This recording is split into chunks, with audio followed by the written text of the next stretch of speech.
Dave, can you tell us a little bit more about the move to recall Zach McKinstry for the first time in his young career? Well, it was just more of Zach's with us getting coverage. Eddie took that ball off the foot, x-rays negative. Came in today, said he feels good. But just having that extra position player depth, Mookie obviously don't have his bat available. So we just felt that with the pitching we do have to send Victor out, who's been good for us, and I expect to see back at some point, it just seemed like the right decision, and I'm excited for Zach. With Mookie, do you really believe that the 4 days, including tomorrow's off day, is going to be sufficient enough to potentially get that bat back in there on Friday when you guys are back at home? That's the hope. And I'm not certain today. I think today, from what I understand, he's going through his regular routine. So that's a positive thing as far as swinging the bat. I don't know how much, I don't know if he's going to take batting practice or not. But with the day off tomorrow, the hope is, to get him back in there. But if it doesn't happen, then we'll just adjust. One thing about this organization is that they really value the versatility of players, and Zach McKinstry seems to have that versatility to his game. I mean, he's, made his way into the conversation in summer camp. What are you most excited to see from him? Well, I think first and foremost, getting a big league at bat. We'll see if it makes sense tonight. But I think that, you mentioned the versatility, and he's a baseball player. He can play anywhere on the diamond, and he's just really a joy to be around. And he's very smart, good listener. He's observing everything that guys are doing, ask the right questions. So I think the first thing is just getting him that big league at bat. With Edwin, any additional tests necessary, or I know that you drained the blood there out of the toe, but is there anything else that needs to be done? No, that's it. Today, he came in moving around good, said he's available for whatever we need. Okay. Thank you, Dave. Yep. Next question is from Jorge Castillo. Go ahead. Dave, at what point here do you have to decide whether to put Mookie on the IL? I know you guys have some extra spots to work with and sort of a buffer, but at what point do you decide, hey, maybe it's probably best to open that roster spot up? With the DH, it's not as imperative. I think that where we're at, the extra guys in the bullpen, certainly we're going to have to make an adjustment with the roster come Thursday, come Friday. But I just don't think we're there yet, Mookie. Thank you. Yep. Next question is from Dave Vaste. Go ahead, Dave. Hi, Dave. I was wondering if you can give us the starters for the weekend. Well, every guy's going on extra rest, so we would start with Julio, and then it's going to be Walker, Julio, Julio, Kirsch, Dustin. Yeah, there it is. Okay, thank you. Yeah, you got it. No.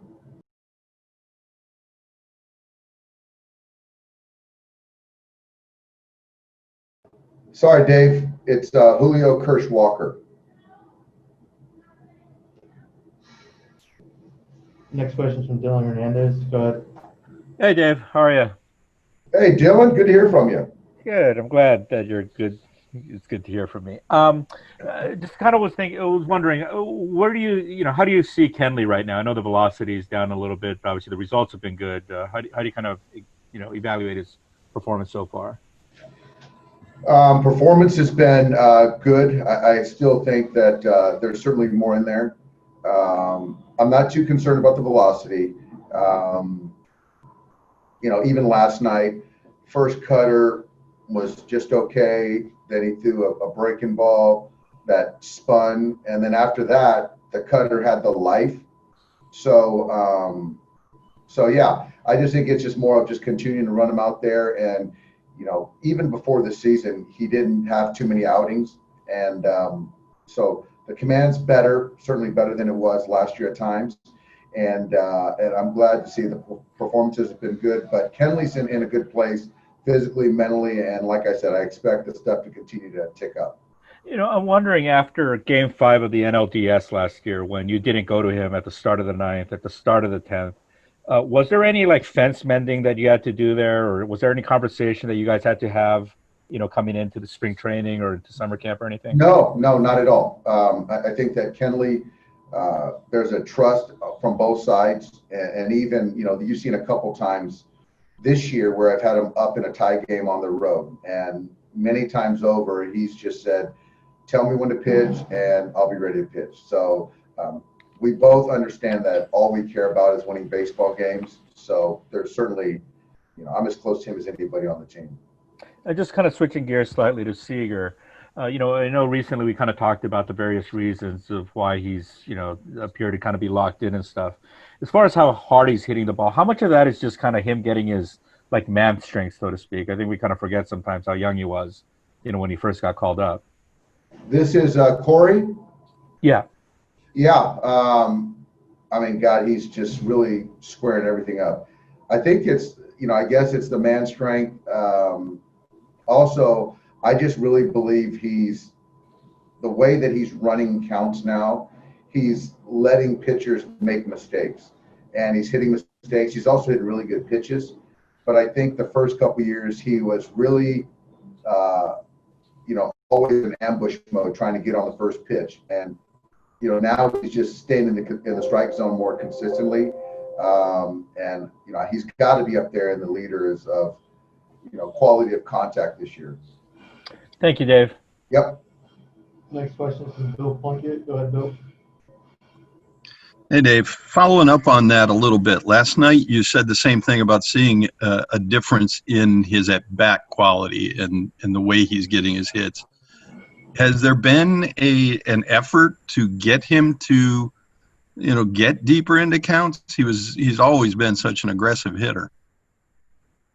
Well, he's and I think he's still aggressive, but I think that just kind of understanding what the league is trying to do, whether it's spin him early or get him to chase early, where now he's just being a lot more stubborn in the strike zone. So I know that, the hitting guys have talked about mechanics, they've talked about approach with all of our guys. And, Corey, to his credit, has understanding the league even more, and as a byproduct, running counts, and that's for me has led to a lot of this early success. Your other hottest hitter, AJ Pollock, you mentioned the other day that physically you see a difference in him on defense. What's the difference in his at-bats that he's having such success? I think the at-bats are, he's always hit righties and lefties. He's a guy that has some things mechanically with his hands, with the bat tip, and he and Robert and the hitting guys have a lot of trust with one another. And once he's, we call it being synced up, then he can hit anybody. And you saw it yesterday with the homer to center field. You saw the line drive, offside, double or single, big hit yesterday off Stammen. So I just think that right now, physically, he's in a good place, like we talked about, and mechanically with these hitting guys, they're in a good place. You think he mentioned this a little bit, that what he's gone through with his daughter has kind of freed up his mind and, compartmentalize things, and baseball doesn't consume him quite the same way. Do you think that can be a good thing? And what did you hit the first year you became a father? So I do think it can be a good thing. You certainly miss out on some sleep, but it's a good kind of loss of sleep to see what a blessing it is to have a child, especially what he and Kate had to go through, with Maddie being born premature. So I definitely think that that's a good thing. And also, the coaches, the entire organization was supporting him by way of text, phone calls, throughout that whole process. So I think that was a good relationship building for all of us. In 2001, after my son was born in 2000, I was just okay. I wasn't as good as AJ was, put it that way. Thanks, Dave. I have another question from Alana Rizzo. Go ahead, Alana. Dave, Ross going for the third time this season, and as far as your starters are concerned, he's given you the most length, the most depth in terms of innings pitched. What can you say about what he's been able to do, even when he hasn't had his best stuff, but to battle and be able to give that to you? And what other improvements would you like to see from him tonight? I mean, for me, it's just continue to do what you've been doing. He's a guy with a fastball, cut fastball, curveball, changeup. So there's a lot of things that he can throw at you, and when something's not working, he can always pivot to plan B or plan C. And he's just got such good compete. He's got really good command. He can minimize damage when he needs to get that ground ball, to get the punch. So with Ross, he's built up to whatever he can go tonight, and we have the off day, so we have a bullpen that's rested. And for Ross, the only thing is just continue to do what you've been doing. Thank you, Dave. Yep. Another question from Jorge Castillo. Hey, Dave, I did a cursory check here, and Garrett Richards has even splits historically, and Jock's 1 for 3 against him. Just wondering why Jock isn't leading off. I think he's even to reverse, actually. I think for me, the way that he spins the ball with the curveball, there's going to be Jock's going to get a lot of curveballs, a lot of changeups, and I just want to see him continue to adjust to those. And so I like him in the 7, and the way AJ's swinging the bat, I don't mind him versus Richards. I actually like the matchup. So, I like Jock in there, and Jock should have opportunities tonight with guys on base. And now that you guys have reached sort of the last day of this road trip, a lot of questions heading into it.